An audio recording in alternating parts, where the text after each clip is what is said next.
cjelokupnoj analizi i cjelokupnom razmatranju ove teme jesu statistički podaci koji su neumoljivi, a to je da Crna Gora ima više sudija nego što je to evropski prosjek i to znatno i da ima gustu mrežu sudova.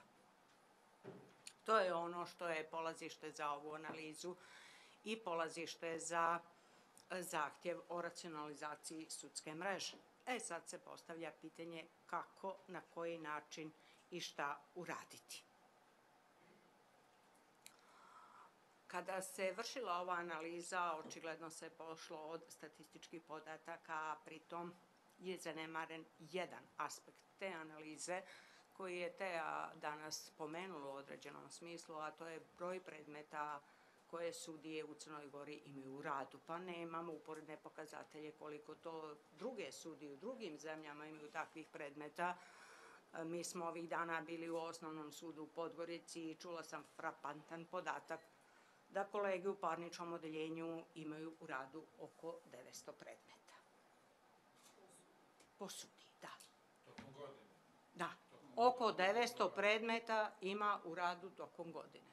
To je zaista nešto što treba da se uzme u obzir prilikom izrade ove analize, da li taj sud, pa i Crna Gora kao država ima nepotrebno veliki broj sudija, jer je bitno koliko je potrebno sudija da bismo ostvarili ono što je prevashodni interes građanina, a to je da on dobije zakonitu odluku u razumnom roku.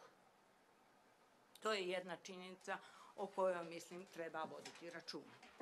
Druga činjenica, kad se upoređujemo sa drugim zemljama, posebno zemljama Evropske unije, jeste uslovi u kojima naše sudije rade. Kakvi su naši smještajni kapaciteti, kakvi su naše sudnice, da li mi možemo da organizujemo blagovremeno sva ta suđenja ako toliki je broj predmeta.